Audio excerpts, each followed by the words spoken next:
dan rasa tanggung jawab yang baik di bulan cuti Ramadan ini.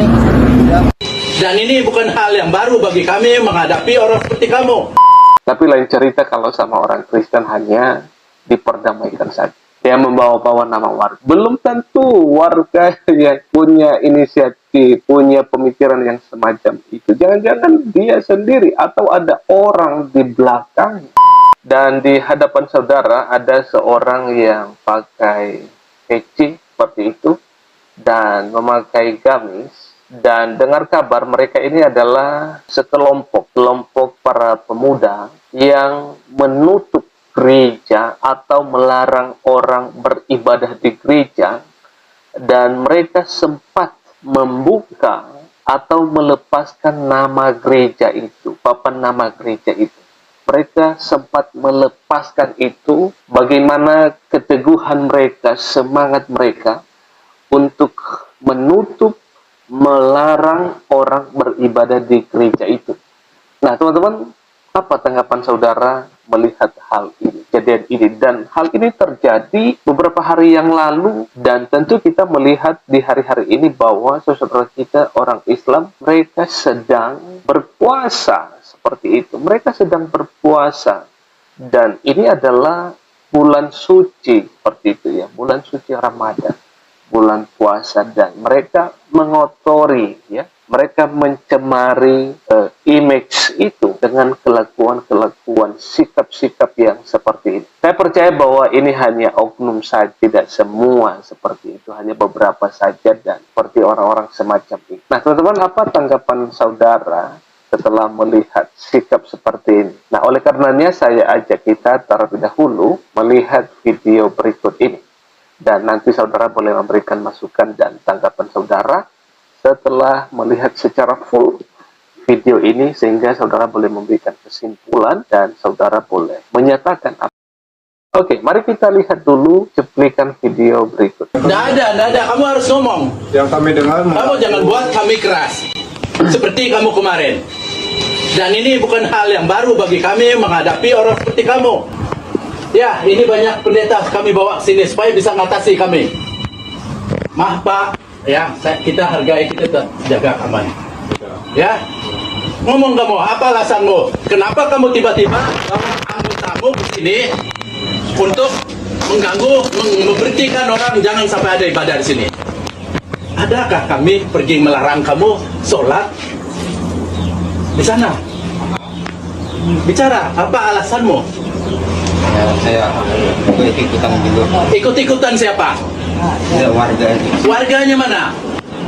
Jadi teman-teman, ternyata alasan utama mengapa dia menutup gereja itu, melarang orang beribadah dan melepaskan papan nama gereja itu, alasannya adalah karena ikut-ikutan. Ikut-ikutan siapa? Ikut-ikutan warga, katanya. Dia membawa-bawa nama warga. Belum tentu warga yang punya inisiatif, punya pemikiran yang semacam itu. Jangan-jangan dia sendiri atau ada orang di belakang yang menyuruh dan akhirnya berani sampai membuka papan nama gereja. Ini kan sudah keterlaluan, ini sudah offside, ini sudah keterlaluan lah menurut saya. Bagaimana jika kita orang Kristen melakukan hal yang sama? Misalnya kita larang kalian beribadah atau sholat di masjid, atau kita lepaskan papan nama masjid. Apa yang terjadi? Sudah lain cerita. Barangkali orang-orang melakukan itu sudah masuk penjara, kena hukuman 6 tahun, 3 tahun, berapa tahun. Tapi lain cerita kalau sama orang Kristen hanya diperdamaikan saja. Nah, inilah yang terjadi di hari-hari ini di negara. Kita berharap bahwa ada perubahan besar-besaran dan bisa keadilan itu nyata. Tidak hanya slogan saja, keadilan, tetapi hanya slogan saja, hanya kata-kata, tetapi bukti dan kenyataan tidak pernah terjadi ya. Oke, teman-teman, mari kita lihat dulu video berikutnya lagi, kelanjutan dari video ini. Panggil wargamu yang kau bilang ikut-ikutan warga. pasti ada itu. Kami di sini membuat tempat ini untuk berbuat baik, bukan untuk membuat merusak warga di sini. Apa yang disampaikan tadi, kalau kami berbuat jahat, semua warga di sana akan habis. Itu yang kau mau.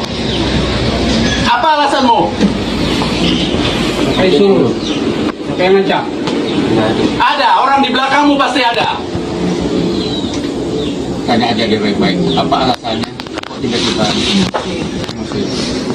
Saya tidak emosi, memang nada saya harus keras. Apa? Gak apa-apa Mas Yus, Gimana? disampaikan Mas Yus. Jangan takut, lebih baik sekarang terbuka supaya kedepannya beres. Silahkan disampaikan. Kenapa tiba-tiba Siapa-siapa Mas Yus mereka, emosi? siapa-siapa. Bagaimana Supaya ceritanya? nanti ini Silahkan. jangan lagi Langkah-langkahnya sepatu ini yang mana cabut ya? Jadi teman-teman, setelah disidang, setelah ditegur secara keras, dan akhirnya itu diperdamaikan saja, tidak ada hukuman di penjara, dan akhirnya orang-orang ini tadi, pemuda-pemuda ini tadi, yang sempat melepaskan papan nama gereja itu, akhirnya mereka memasang ulang hal ini. Dan kita lihat videonya, teman-teman. Ya, jadi selesai. Ini ada videonya. Tadi pada siang hari ini jam 3 sore ini di depan kita semua dan di depan pemerintah, Pak Lurah, Babinsa, Kamtimas Sungai Nangka ini dan mengakui perbuatannya kemarin untuk melepas ini dengan etikat baik dan rasa tanggung jawab yang baik di bulan cuti Ramadan ini. Oke teman-teman, demikian saja cuplikan video yang baru saja kita tonton, dan silakan teman-teman berikan masukan dan tanggapan saudara di kolom komentar. Satu hal yang mau saya sampaikan, bahwa mari kita terus jaga kesatuan, persaudaraan kita, hormati satu sama lain. Perlu kita ingat bahwa kita adalah saudara, sebangsa dan setanah air. Walaupun kita berbeda-beda, tetapi kita adalah satu kesatuan di NKRI. Terima kasih, kiranya Tuhan terus menolong kita semuanya, dan salam persaudaraan, salam toleransi. Shalom. Ada satu pesan yang mau saya sampaikan, dan saudara harus tonton ini sampai selesai. Pesan yang penting adalah saya dan saudara, dan secara khusus saudara yang belum percaya, belum menerima Yesus Kristus Tuhan dan Juru Selamat. Saudara harus percaya, menerima Dia. Karena kenapa? Karena hanya melalui Yesus, hanya melalui iman kepada Dia, kita memperoleh kerajaan surga. Hanya melalui pengakuan kita, percaya di dalam hati, mengaku dosa-dosa kita, berhenti dari dosa-dosa kita, maka Allah yang kasih itu, Tuhan Yesus itu akan menganugerahkan kepada saya dan kepada saudara semua, yaitu anugerah keselamatan itu sampai selama-lamanya. Ketika saya nanti dipanggil Tuhan dan saudara, maka kita disambut dengan kebahagiaan yang kekal, yaitu kita bersama dengan Tuhan Yesus di surga. Tetapi ingat, barang siapa yang menolak Yesus Kristus, tidak percaya dan tidak beriman kepada Dia sebagai Allah yang perkasa, sebagai Tuhan dan Juru Selamat, maka tentu dia akan mendapatkan hukuman yang kekal itu di neraka, di kekekalan. Oleh karenanya jangan takut, jangan ragu-ragu, jangan bimbang. Percaya dan beriman kepadanya. Tuhan akan memampukan dan menolong saudara. Terima kasih, kiranya Allah Tritunggal akan terus menolong dan memberkati kita sekalian. Terima kasih. Shalom. Teman-teman silakan ikuti media sosial ini dan jangan lupa untuk like, komen, dan bagikan tayangan ini supaya menjadi informasi bermanfaat bagi teman-teman di luar sana yang belum mengetahui hal ini. Salam sehat, tetap semangat, Tuhan Yesus memberkati kita semuanya.